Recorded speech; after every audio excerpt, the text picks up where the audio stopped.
Hey, hey, hey les bambins! J'espère que vous allez bien, en tout cas moi ça va nickel. On se retrouve aujourd'hui pour la deuxième vidéo pour l'Europa League, le 25 septembre avec 9 matchs au programme. C'est la fin donc de cette première journée avec Lille et Lyon au programme. Mais avant d'attaquer mes analyses, n'hésitez pas à aller dans ma bio, il y a un lien, vous cliquez dessus. Cela fait partie de mes plus grosses confiances, c'est un autre avis d'un pronostiqueur. Plus on est de fou, plus on a d'avis, plus on touche à la perfection. En tout cas, on attaque avec la première rencontre, Go EL Eagles, les Bataves contre le Steaua Bucarest, les Roumains. L'équipe des Pays-Bas a réussi à gagner la Coupe des Pays-Bas justement la saison dernière, participant enfin à une compétition européenne. Là, ils restent sur 2 victoires consécutives, même 3 matchs sans revers. Ils n'ont perdu qu'une seule fois sur les 6 derniers matchs, donc très bon départ en Eredivisie. Du côté du Steaua Bucarest, c'est beaucoup moins bien, 3 matchs sans victoire, un revers ce week-end à l'extérieur et 2 partages de points juste avant, une seule victoire sur les 6 derniers matchs. C'est totalement le contraire. Donc sur ce match-là, je verrai Go EL Eagles imposé 2-1 avec un léger avantage pour l'équipe à domicile. Allez, on poursuit avec les Glasgow Rangers contre Genk. Normalement, les Glasgow Rangers mangent tout sur leur passage, au moins en championnat d'Écosse, finissant quand même souvent derrière les Celtics du Glasgow. Cette année, ce n'est plus du tout la même chose. Ils ont certes gagné en League Cup contre Hibernian, mais franchement, en championnat, c'est complètement catastrophique. Ils ne gagnent pas, ils n'ont pas encore gagné une seule rencontre en Première Ligue. C'est complètement catastrophique, faisant énormément de matchs nuls et perdant quelques rencontres. Ils ont été en plus sortis des barrages Champions League par le club de Bruges. 6-0 match retour et 3-1 au match aller. Donc 2 défaites avec 9 buts encaissés quand même. Du côté de Genk, ils viennent de perdre le 2 derniers matchs contre le champion de titre et contre Charleroi, à chaque fois à la maison. C'est une équipe qui également a énormément de mal. Une victoire seulement sur les 5 dernières rencontres. Donc sur ce match-là, je verrai les Glasgow Rangers avec l'expérience et peut-être entre les deux équipes, celle qui a le plus de certitude quand elle reçoit. Donc gagner 2-0 avec un léger avantage pour les Écossais.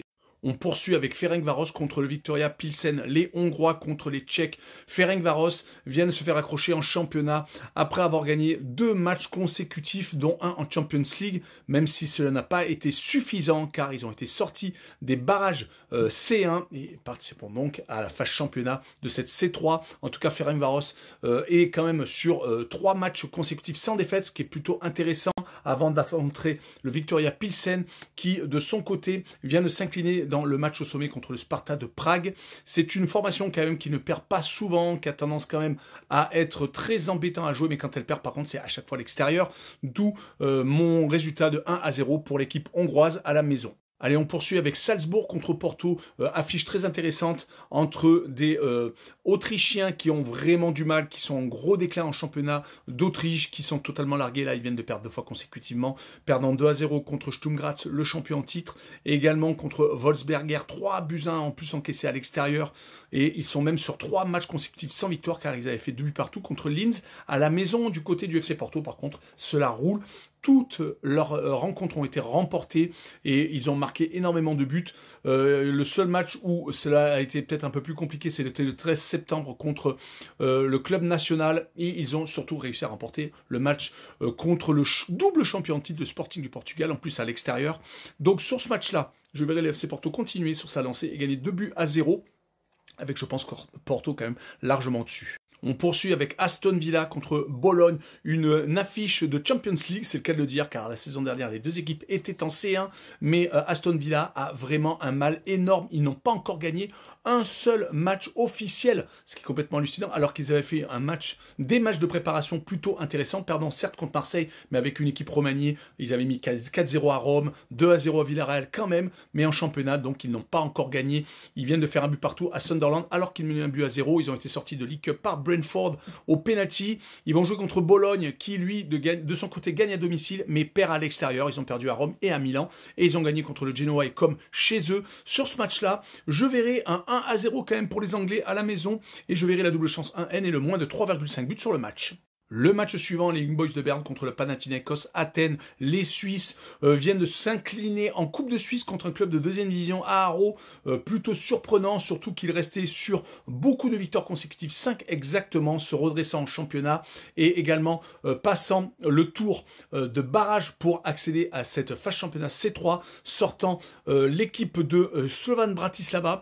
Ils vont jouer contre le Panathinaikos Athènes qui est également sur des mauvais résultats. 3 matchs nuls, un seul succès en coupe en plus et une défaite en championnat contre Kifisias, donc plutôt moyen. Ils ont vraiment du mal à gagner, mais sur ce match-là, je verrai un but partout entre les deux formations avec un léger avantage pour l'équipe à domicile. Allez, on passe à la première équipe française, Lille contre Brandbergen. Lille a été stoppé net dans son élan en Ligue 1 après avoir été invaincu avec 3 victoires et un nul et beaucoup de buts marqués, 7 à Lorient par exemple et 3 à Brest. Ils ont perdu 3-0 dans le derby contre Lens, plutôt surprenant comme je viens de le dire. Les Lillois sont pourtant très bons chez eux car ils n'ont fait que gagner pour l'instant. C'est une équipe qui va être très compliquée à jouer pour Brandbergen, qui de son côté en Norvège est loin d'être ridicule, qui est 3e, qui a un match en retard sur le duo Viking Bodo Glimt. Bodo Glimt joue actuellement en Champions League et d'ailleurs ils ont gagné leur première rencontre en C1. Ils ont donc Brandbergen gagné leurs 2 derniers matchs, marquant 3 buts à chaque fois.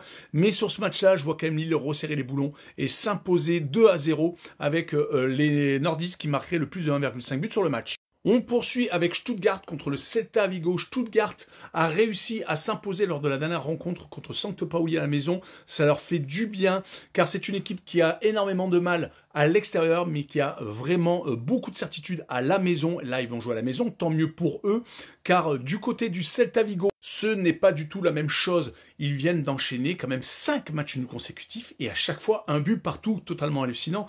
Mais ils avaient quand même perdu une fois, c'était lors de l'ouverture de la Liga à la maison contre Retafe, donc ils n'ont pas encore gagné. D'où un petit peu ma certitude qu'ils vont peut-être marquer un but et d'où également ma certitude que le Stuttgart va s'imposer chez lui. Donc je verrai une victoire 2-1 du club allemand avec les 2 équipes qui marquent. Et on finira avec la dernière rencontre Utrecht contre Lyon. Les Rodaniens vont se déplacer aux Pays-Bas. Lyon vient de s'imposer contre Angers 1-0 à la maison, ce qui leur permet d'occuper la tête du championnat avec Monaco et le Paris Saint-Germain qui a perdu contre Marseille, donc ça leur a permis de les rattraper.